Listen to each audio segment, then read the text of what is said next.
Hi everyone, once again welcome back to my channel. My name is Shashi Kumar, currently pursuing my final year of MBBS. आज के इस video में हम लोग एक बहुत ही ज्यादा इंपॉर्टेंट टॉपिक को बात कर रहे हैं। यार, जितना इंपॉर्टेंट तुम्हारा नीट का तैयारी करना है, जिस लगन से तुम तैयारी करते हो उसी लगन से इस वीडियो को देखना जरूरी है। क्योंकि अगर तुम एक भी मिस्टेक कर लिए ना तो ये जितना तैयारी की हो ना पूरे साल भर, वो सारा का सारा वेस्ट हो जाएगा। और हर साल ऐसे बहुत सारे बच्चे होते हैं जो एप्लीकेशन फॉर्म फिलअप करने में बहुत ज्यादा मिस्टेक कर देते हैं। तो भैया आज के इस वीडियो में हम लोग पहले एक चीज क्लियर करने जा रहा है कि आखिर नीट 2024 का एप्लीकेशन फॉर्म फिलअप कब स्टार्ट होगा, और दूसरा कि भैया फिलअप करने में हमें कौन कौन सा मिस्टेक्स नहीं करना है। तीसरा यार कि कौन कौन सा डॉक्यूमेंट हमें जरूरत पड़ेगा फिलअप करते समय, हमें क्या बनवा लेना चाहिए। और चौथा एलिजिबिलिटी क्राइटेरिया क्या है। और पांचवा क्या क्या चेंजेस हुए हैं। भैया बहुत सारे चेंजेस भी हुए हैं जो कि तुम्हें जानना बहुत जरूरी है। तो आज के इस वीडियो में एवरीथिंग, मतलब एक एक चीज मैं आपको बता दूंगा 2024 का एप्लीकेशन फॉर्म स्टार्ट होने से पहले कि तुम्हें क्या क्या सावधानी रखना है, क्या क्या चीजें लेके रखना है, क्या तुम्हें इकट्ठा करना है, क्या चेंजेस हुए हैं, क्या गलतियां तुम कर सकते हो, गलतियां करने के बाद तुम क्या चेंजेस कर सकते हो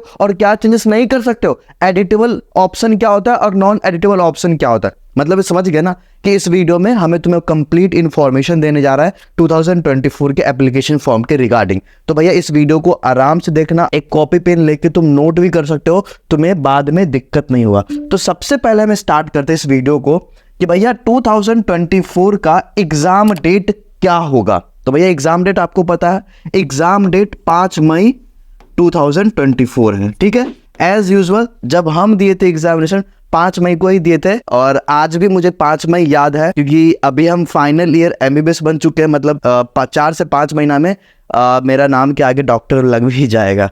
ठीक है, तो भैया एप्लीकेशन फॉर्म फिलअप कब से स्टार्ट होगा तो इसके बारे में बात करेंगे, और ऑल डिटेल्स अबाउट डॉक्यूमेंट और एलिजिबिलिटी क्राइटेरिया क्या क्या है और इसमें बदलाव क्या हुआ है ये भी आपको जानना जरूरी है।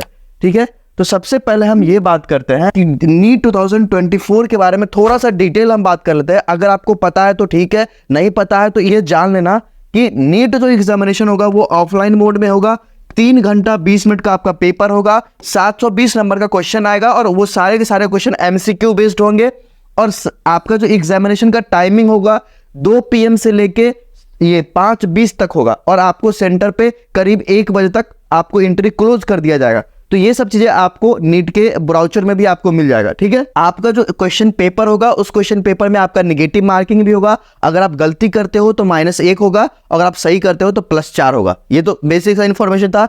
सेक्शन ए और सेक्शन बी में आपका क्वेश्चन बटा रहेगा, और सेक्शन ए में आपके पास 35 क्वेश्चन होंगे और सेक्शन बी में आपके पास 15 क्वेश्चन होंगे, और ये 15 में से आपको 10 क्वेश्चन को सॉल्व करना पड़ेगा। और ये जो 10 क्वेश्चन होंगे वो डिफिकल्ट क्वेश्चन होंगे, मे भी थोड़ा बहुत आउट ऑफ सिलेबस भी हो सकता है, एक आध क्वेश्चन रहेंगे इसमें। ठीक है, ये 35 क्वेश्चन बहुत इजी क्वेश्चन होंगे, एनसीईआरटी बेस्ड रहेगा। तुमको लगे कहीं ना कहीं तुम पढ़े हुए हो, और क्वेश्चन का प्रैक्टिस तुम्हें करके जाना है। पीसीबी तीनों फिजिक्स केमिस्ट्री बायोलॉजी में इसी प्रकार से आपका पैटर्न होगा। एक और मैं आपको बता रहा हूं यार, इस प्रकार का जो पैटर्न का पेपर होता है ना, एनटीए ने 2020 में शायद लाया था। तो आपको क्या करना है भैया, इस प्रकार के पैटर्न का पेपर का आपको प्रैक्टिस भी करके जाना है, ताकि यार आपको एग्जामिनेशन में दिक्कत ना हो। थोड़ा सा टाइम अगर दोगे तो मैं आपको बता दे रहा हूं कि यार ऑफलाइन में आपको बहुत सारा टेस्ट सीरीज मिल जाएगा जो कि बहुत ज्यादा महंगा होता है, 10,000 15,000 का होता है।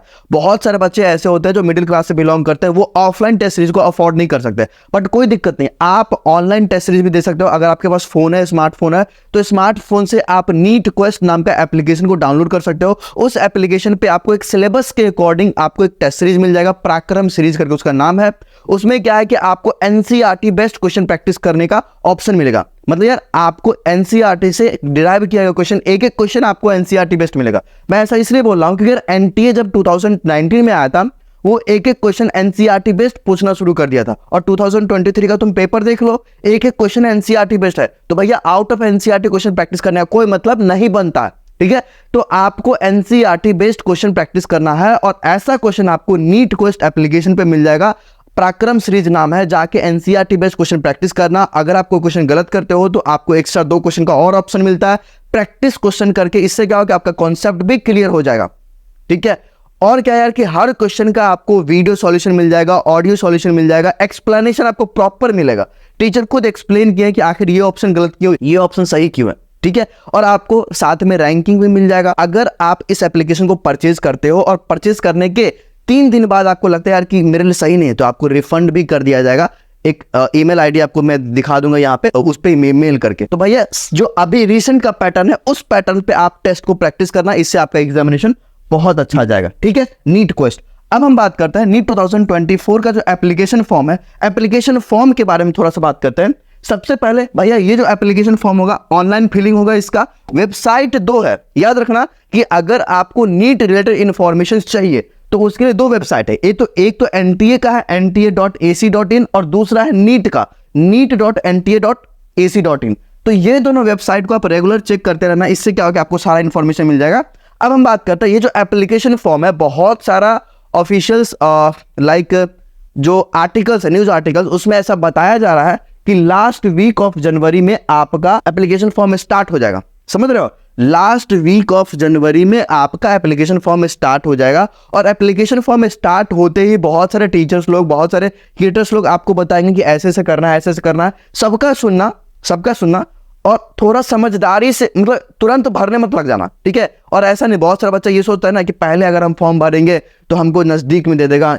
ऐसा कुछ नहीं होता है, ऐसा कुछ नहीं होता है। आप जो सिटी भरोगे उस सिटी के चॉइसेस के अकॉर्डिंग ही आपको सेंटर मिलेगा। ऐसा नहीं कि आप पहले भरे तो आपको रोल नंबर पहला मिल जाएगा, ऐसा कुछ नहीं होता। तो आपको थोड़ा सा वेट करना है, 4-5 दिन वेट करना, देखना कि क्या क्या मिस्टेक लोग करते हैं। लोग आपको बताएंगे कि मैंने ये मिस्टेक कर लिया, मैंने ये मिस्टेक कर लिया, तो आप वो सारी मिस्टेक्स ना करना। तो आपका जो एप्लीकेशन फॉर्म स्टार्ट होगा भरने का, वो लास्ट वीक ऑफ जनवरी में भी स्टार्ट हो जाएगा, और नहीं तो फरवरी में भी स्टार्ट हो सकता है। लेकिन यार अब स्टार्ट हो सकता है, बस मैं इतना बता रहा हूं। तो इसलिए आपको जो डॉक्यूमेंट्स मैं अभी आपको बताऊंगा उसको तैयार रखना। तो सबसे पहला जो डॉक्यूमेंट मैं आपको बताने जा रहा हूं, सबसे मोस्ट इंपॉर्टेंट है, और हर साल बहुत सारे बच्चे गलती करते हैं। वो डॉक्यूमेंट तो नहीं है, बट इंपॉर्टेंट चीज है कि आपका एक रजिस्टर करने के लिए एक मोबाइल नंबर चाहिए और एक ईमेल आईडी चाहिए। बच्चे गलती क्या करता है कि ईमेल आईडी तो दे देते हैं क्योंकि पहले कभी बना रखे होते हैं, और उनको उनका पासवर्ड वगैरह कुछ याद ही नहीं होता है। तो आपको एक प्रॉपर मोबाइल नंबर और एक प्रॉपर ईमेल आईडी चाहिए, और इसी ईमेल आईडी पे एनटीए के द्वारा ओएमआर शीट भी फ्यूचर में आएगा। एनटीए के द्वारा हर एक डिटेल्स आपको फ्यूचर में इसी ईमेल आईडी पे भेजा जाएगा, और यही मोबाइल नंबर पे आपका ओटीपी आएगा, सब कुछ आएगा। तो भैया ये मोबाइल नंबर और ये ईमेल आईडी आपका एक्टिव होना चाहिए, आपके पास होना चाहिए। समझ में आ गया ना।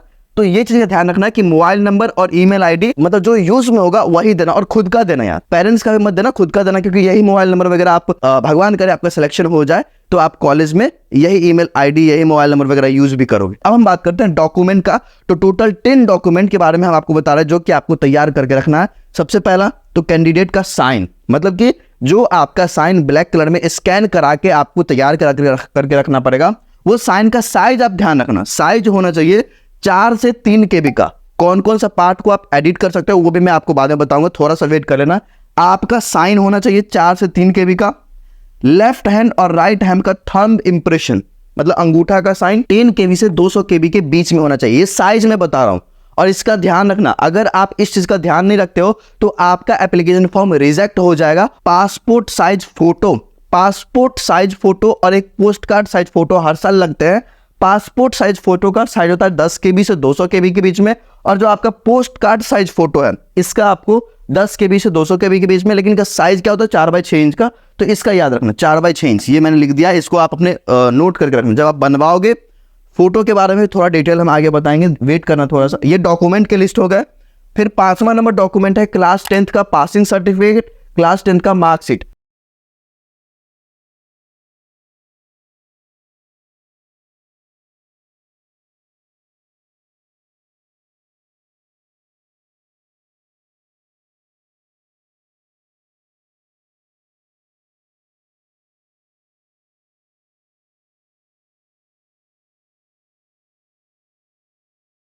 के पास कैटेगरी सर्टिफिकेट वगैरह नहीं है, आप अभी तक नहीं बनवाए, और आपको पता है कि यार आप ईडब्ल्यूएस से बिलोंग करते हो, आप ओबीसी से बिलोंग करते हो, SC ST हो, जो भी आपका कैटेगरी के अकॉर्डिंग जो सर्टिफिकेट है वो आप बनवा लो। अभी से आप अपने एरिया के ब्लॉक में जाके आप अभी इन्फॉर्मेशन दे दो, कुछ दिन में आपको वो बना के दे देंगे। आप अपना डिटेल्स दे दोगे तो जब तक फॉर्म भराना शुरू होगा तब तक बन जाएगा। और अगर अभी नहीं बन पाएगा तो यार एक जो एनटीए का ब्राउचर आएगा, उसमें क्या है कि आपके पास एक अंडरटेकिंग होगा, ठीक है, डिक्लेरेशन होगा, उस डिक्लेरेशन फॉर्म को आप फिलअप कर सकते हो कि यस सर हम तो इस कैटेगरी से बिलोंग करते हैं और अभी हमारे पास ये डॉक्यूमेंट नहीं है, बट फ्यूचर में जब एडमिशन होगा उस समय हम ये डॉक्यूमेंट दे देंगे। और अगर आप नहीं देते हो तो आपका एडमिशन नहीं होगा, ये बात भी है, ठीक है। तो ध्यान से भरना, अगर आप सच में किसी कैटेगरी से बिलोंग करते हो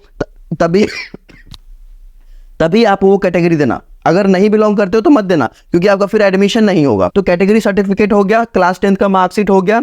अगर आप पीडब्ल्यूडी कैटेगरी से बिलोंग करते हो, अगर आप डिसेबिलिटी कोटा से बिलोंग करते हो, तो भैया इसके लिए भी आपको पीडब्ल्यूडी सर्टिफिकेट बनवाना पड़ेगा, लेकिन ये अभी आप नहीं बनवा पाओगे। मतलब एनटीए अपना एक ब्राउचर रिलीज करेगा, उसमें क्या होगा कि कुछ इंस्टीट्यूशन का नाम होगा, उसी इंस्टीट्यूशन से आपको बनवाना होगा, ठीक है भैया।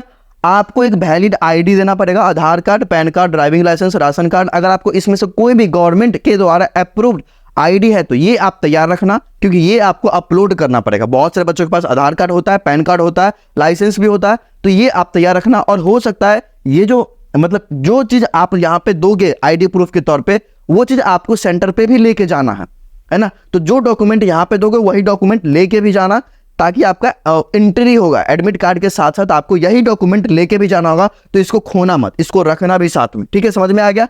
परमानेंट एड्रेस का प्रूफ ये आपको ब्लॉक से बनेगा, रेसिडेंशियल प्रूफ जिसको बोलते हैं, रेसिडेंशियल प्रूफ आप जाके ब्लॉक में बनवा सकते हो। तो एक रेसिडेंशियल प्रूफ आपको लगेगा, ये भी 500 केबी से 300 केबी के बीच में होगा।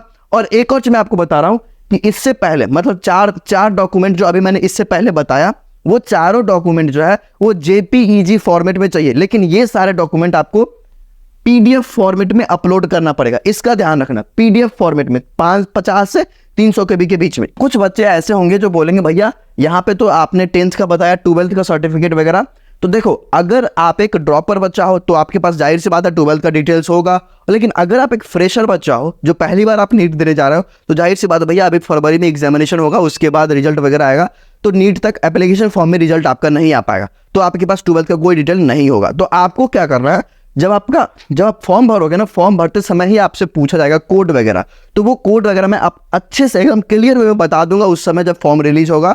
तो आप थोड़ा सा वेट करना, आप वो कोड भरोगे तो आपसे 12th का कोई डिटेल नहीं मांगेगा। अब एक चीज और समझो कि जब आप फॉर्म भर लोगे तो फॉर्म भरते समय अगर आप कुछ गलती करते हो तो कुछ गलतियां हैं जिसको सुधार सकते हो, लेकिन कुछ गलतियां जिसको नहीं सुधार सकते हो। अब जो नहीं सुधार सकते हो, अनएडिटेबल ऑप्शन क्या है कि आप जो कैंडिडेट नेम दोगे, अपना खुद का नाम दोगे, अगर नाम में कोई भी स्पेलिंग गलत करते हो, टाइटल गलत करते हो, सब टाइटल गलत करते हो, कुछ भी गलत करते हो, तो आप सुधार नहीं सकते हो। इसका ध्यान रखना, कैंडिडेट का नेम सुधार नहीं सकते हो, डेट ऑफ बर्थ सुधार नहीं सकते हो, जेंडर, ईमेल, मोबाइल नंबर और परमानेंट एड्रेस, ये चीजें आप एडिट नहीं कर सकते हो।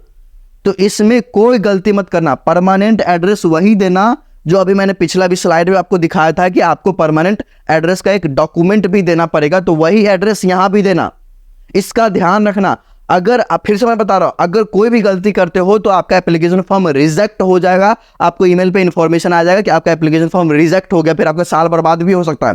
तो इसका ध्यान रखना, आप जितना ईमानदारी से प्रिपरेशन कर रहे हो, जितना कॉन्शियस होकर प्रिपरेशन कर रहे हो, उतना कॉन्शियस होकर एप्लीकेशन फॉर्म फिलअप करना होता है। तो समझ में आ गया ना, ये चीज एडिट नहीं होगा, इसको छोड़ के बाकी जितने चीज है वो एडिट होता है ना। हर साल कुछ कुछ चेंजेस होता रहता है, जैसे कि आप कैटेगरी एडिट कर सकते हो, आप चॉइसेस एडिट कर सकते हो, अपना लैंग्वेज एडिट कर सकते हो, क्वालिफिकेशन डिटेल एडिट कर सकते हो, पेरेंट्स का आप डिटेल एडिट कर सकते हो। पेरेंट्स का डिटेल क्या क्या चाहिए, बहुत सारे बच्चे पूछेंगे। अच्छा, एक और चीज मैं यहाँ पे पहले बता दे रहा हूँ कि अगर जैसे ये सारे मिस्टेक्स थे जो हो सकते थे, तो भैया ये मिस्टेक्स को अवॉइड हम कैसे करेंगे, मतलब ऐसे हम किस प्रकार से एप्लीकेशन फॉर्म फिलअप करें ये मिस्टेक हमसे ना हो। कि सबसे पहले जब आप फॉर्म फिलअप करने जाओगे तो आपको एक इंस्ट्रक्शन का डिटेल मिलेगा, वो इंस्ट्रक्शन को एक बार खुद से भी पढ़ना। आपने इतना साल एनसीईआरटी पढ़ा, थोड़ा सा इंस्ट्रक्शन पढ़ लो ना यार, गलतियां नहीं होगी, तो इंस्ट्रक्शन को खुद से पढ़ना। दूसरा, जब भी आप सबमिट करते हो कोई चीज को, कोई भी पेज को जब सबमिट करो तो सबमिट करने से पहले एक बार क्रॉस चेक कर लो कि कोई स्पेलिंग में तो गलत नहीं है ना, छोटा बड़ा कुछ स्पेलिंग मिस्टेक तो नहीं हुआ है ना। तो भैया स्पेलिंग मिस्टेक एक बार देख लेना। और डू नॉट डू जल्दीबाजी। बहुत बार ऐसा होता है कि भैया फॉर्म निकला, पटापट भरना शुरू कर देते हैं, ये चीज आपको नहीं करना, जल्दीबाजी नहीं करना, 6-7 दिन रुकना, देखना लोग कैसे क्या गलती कर रहे हैं और उससे सीख के खुद का भरना। समझ में आ गया? तो जल्दीबाजी नहीं करने का। और डॉक्यूमेंट का डायमेंशन का ध्यान रखना कि जो डॉक्यूमेंट आप अपलोड कर रहे हो उसका प्रॉपर साइज, प्रॉपर डायमेंशन है कि नहीं। समझ में आ गया? ऐसा नहीं कि पोस्ट कार्ड साइज फोटो की जगह पे आप पासपोर्ट साइज फोटो अपलोड कर दिए हो और चिपका दिए हो। थंब इंप्रेशन का ध्यान रखना, थंब इंप्रेशन हर साल बहुत सारे बच्चे गलती करते हैं, तो इसका ध्यान रखना, कभी दोनों का लगता है, कभी एक का लगता है, कभी राइट, इसका ध्यान रखना। कोड आप एक बार चेक करना, जब आप कोड देते हो कि आप कौन से कोड से बिलोंग कर रहे हो, 01, 04 जो भी है। फोटो का बैकग्राउंड व्हाइट होना चाहिए कि जब भी आप सर्टिफिकेट अपलोड करते हो तो सर्टिफिकेट अपलोड करते समय जहां पे जो सर्टिफिकेट मांगा गया है वही सर्टिफिकेट अपलोड कर रहा है। ऐसा नहीं कि 10th के सर्टिफिकेट पे आपने परमानेंट एड्रेस का सर्टिफिकेट अपलोड कर दिया, ये गलती करोगे फिर आपका फॉर्म रिजेक्ट हो जाएगा। अब मैं आपको बता रहा हूं कि पेरेंट्स डिटेल, जैसे मैंने आपको पिछले बार बताया था, उसमें आपको क्या क्या लगेगा, आपका name of the parents, occupation, qualification और एनुअल इनकम। अब एनुअल इनकम का बात आया तो एनुअल इनकम के लिए आय प्रमाण पत्र बनता है, एक आय प्रमाण पत्र। सबसे पहले आपको बताया कि रेसिडेंशियल सर्टिफिकेट बनता है ब्लॉक से, एक वो आपको बनवाना पड़ेगा। दूसरा आपका इनकम सर्टिफिकेट, आपका जो पेरेंट्स का जो भी इनकम होगा, आय प्रमाण पत्र उसको बोलते हैं, वो प्रमाण पत्र आपको बनाना पड़ेगा। जब आप फॉर्म फिलअप करोगे तो फॉर्म फिलअप करते समय देखो मैं बता रहा हूं, अगर आप खुद से फिल करते हो तो खुद से फिल करते समय भी इन सारे बातों का ध्यान रखना है। और अगर आप साइबर कैफे से फिल करवाते हो, बहुत बार ऐसा होता है साइबर कैफे वाले मिस्टेक कर देता है, तुम्हारा अंगूठा के साइन के जगह पे किसी और का भी अपलोड कर देता है गलती से। तो भैया इन सारी चीजों का आपको ध्यान रखना है। अगर आप खुद से फिल करते हो तो आपको क्या ध्यान रखना है कि आप अगर खुद से फिल करते हो तो आपके पास एक स्ट्रॉन्ग इंटरनेट कनेक्शन होना चाहिए और साथ ही में आपके पास एक लैपटॉप या फिर डेस्कटॉप होना चाहिए। फोन से फिलअप मत करना, क्योंकि फोन के स्क्रीन पे आपको सारा चीज क्लियर नहीं दिखेगा तो आप गलती कर बैठोगे। तो आपके पास लैपटॉप या डेस्कटॉप होना चाहिए। क्रोम ब्राउजर में हमेशा फिल करना, इससे क्या होगा कि आपका लैगिंग नहीं होगा। ऐसा नहीं कि एक पेज अपलोड किया दूसरा पेज में लैग हो गया, तो ये लैगिंग नहीं होगा।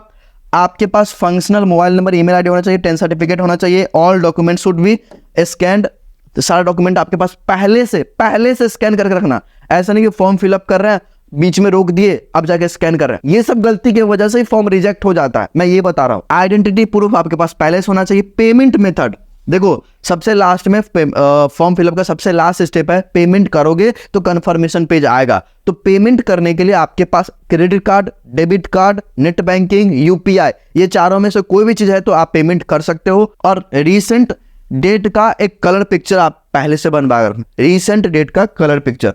और एक और चीज, अगर कैटेगरी सर्टिफिकेट नहीं है तो मैंने पहले बताया कि अगर नहीं है तो एनटीए के ब्राउचर में एक डिक्लेरेशन फॉर्म होता है कि मेरे पास अभी ये कैटेगरी सर्टिफिकेट नहीं है लेकिन मैं इसी कैटेगरी से बिलोंग करता हूं, ऐसा लिख के उसको भर के वहां पे अपलोड कर देना होता है। देखो फोटो जब भी आप खिंचवाना ना तो ध्यान रखना कि आप किसी प्रकार का कोई टोपी नहीं पहने हो, कोई सनग्लासेस आपके पास नहीं। सनग्लासेस एक होता है मोटा सा काला सा, नॉर्मल ग्लास अलग होता है, जैसे ये नॉर्मल हो गया तो नॉर्मल आप पहन सकते हो, बट ये सन ग्लास होता है जिसमें आपका आई नहीं दिखेगा, वो नहीं पहन सकते। आप किसी प्रकार का मास्क नहीं लगा रखे हो, कोई मफलर आपके फेस पे नहीं, मतलब कहने का मतलब ये है कि आपका फेस क्लियरली विजिबल होना चाहिए उस फोटो में, और व्हाइट बैकग्राउंड होना चाहिए और फोटो कलर होना चाहिए। देखो फोटो के लेके बहुत सारे लोग आपको बोलेंगे कि कोई बात नहीं, कलर एनटीए ने ऐसा कुछ नहीं बोला तो ब्लैक एंड व्हाइट भी चलेगा। भैया काहे रिस्क ले रहे हो जी, भगा देगा ना एग्जाम सेंटर से, तब सोचोगे कि काहे नहीं हम ले लिए कलर फोटो, ठीक है। तो इसका ध्यान रखना, कलर फोटो होना चाहिए। आपका दोनों कान, जैसे फोटो खिंचवा रहे हो ऐसे करके, तो ये कान दिखना चाहिए फोटो में, मतलब फोटो में आपका चेहरा पहचान होना चाहिए। एलिजिबिलिटी क्राइटेरिया, ये ज्यादा इंपॉर्टेंट है। सबसे इंपॉर्टेंट बात मुझे यही करना था कि कौन कौन एलिजिबल होंगे। तो एलिजिबिलिटी क्राइटेरिया के लिए आपका एज 17 साल होना चाहिए। अब इसमें बदलाव क्या आया है, बदलाव इसमें ये आया है कि आपका एज 17 साल तो होना चाहिए, लेकिन 31 जनवरी 2024 तक, मतलब 31 जो अभी आएगा तब तक आपका 17 साल हो जाना चाहिए। ये एक बदलाव है। ये बदलाव ग्रेजुएट मेडिकल एजुकेशन रेगुलेशन ने करा है। पहले ये चीज 31 दिसंबर था 2024, लेकिन अब इसको 31 जनवरी 2024 कर दिया। अब एनटीए का जो ब्राउचर आएगा उसमें देखना है कि उसमें ये बदलाव आता है कि नहीं। अब अगर आप पीसीबी के स्टूडेंट हो, फिजिक्स केमिस्ट्री बायोलॉजी के, तो आपको ये तो पता होगा कि यार एग्रीगेट आपको 50% चाहिए। अगर आप जनरल कैटेगरी से हो तो, ओबीसी से हो तो 40% और जनरल पीडब्ल्यूडी हो तो 45% एग्रीगेट। और अब पूछोगे भैया सब्जेक्ट वाइज, तो सब्जेक्ट वाइज आप हर एक सब्जेक्ट में पास हो रखे हो, आपको पासिंग मार्क्स आ रखा होगा बोर्ड में, ठीक है। अब एक और चीज जो सबसे बड़ा चेंजेस हुआ है इस बार, वो ये हुआ, जो 22 नवंबर को एक अपडेट आया था, वो ये आया था कि जो भी स्टूडेंट है ना क्लास 12th में एक्स्ट्रा सब्जेक्ट में बायोटेक्नोलॉजी ले रखे हैं, जैसे मान लो अगर कोई स्टूडेंट है पीसीएम का, फिजिक्स केमिस्ट्री मैथ का, लेकिन वो एक्स्ट्रा सब्जेक्ट में बायोटेक्नोलॉजी ले रखे हैं इंग्लिश के साथ साथ, तो वो सारे स्टूडेंट इस बार नीट दे पाएंगे। मतलब समझ जाओ कि भैया थोड़ा कंपटीशन बड़ा होने वाला है, एक ब्रॉड स्पेक्ट्रम में आपका एग्जामिनेशन होने वाला है, तो इसके लिए बी रेडी। बायोटेक्नोलॉजी के बच्चे भी इस बार नीट देंगे, मैं यही बता रहा हूं। तो जो बायोटेक्नोलॉजी के बच्चे हैं उनके लिए चलो सुनहरा मौका है कि आप मैथ के साथ साथ इधर भी घुस सकते हो, मतलब आप डॉक्टर भी बन सकते हो अगर आप नीट क्रैक कर लेते हो तो भैया ये चीज था हमारा, इतना सारा बातें मैंने आपको बताया। अब आपसे बस ये एक ही रिक्वेस्ट है कि ये जो मैंने 20-22 मिनट का वीडियो बनाया है इसको आप सेव कर रख लेना, और या फिर अदर किसी बच्चे को शेयर कर देना जो कि नीट एस्पिरेंट है, जो इस बार फॉर्म भरने जा रहा है, ताकि उन्हें पता चल जाए कि ये सारा फॉर्म, ये सारा डॉक्यूमेंट्स वगैरह जो है वो पहले से हमें बनवा के रखना है, ताकि जब अभी लास्ट जनवरी में जब आपका फॉर्म स्टार्ट होगा उस समय ऐसा मत बोलना कि भैया मैंने ये नहीं बनवाया, भैया मैंने ये डॉक्यूमेंट नहीं बनवाए, मेरे पास तो स्कूल से ये आया ही नहीं। क्लास 10th वाले सारे सर्टिफिकेट आपको स्कूल से लेके आ जाना है। अगर आप क्लास 12th पास कर चुके हो तो आप स्कूल से पासिंग सर्टिफिकेट वगैरह लेके आ जाना है। गैप सर्टिफिकेट अभी नहीं लगेगा, गैप सर्टिफिकेट आपको काउंसलिंग के समय देना पड़ेगा जो ड्रॉपर बच्चा है। इतना ही मुझे बताना था। Thank you so much for watching this video till the end. मुझे आशा है कि आपने बहुत कुछ सीखा होगा। ये चैनल को सब्सक्राइब करना, क्योंकि मैं पिछले 4-5 सालों से बहुत सारे बच्चों को गाइड कर रहा हूँ, मोटिवेट कर रहा हूँ। और इस वीडियो के स्टार्टिंग में जो मैंने आपको बताया था नीट क्वेस्ट के बारे में, ठीक है, ये एप्लीकेशन को आप डाउनलोड करके रख लेना अपने फोन में और जाके वहां पे टेस्ट प्रैक्टिस करना, क्योंकि बिना टेस्ट के आपका सिलेक्शन नहीं होने वाला। Thank you so much.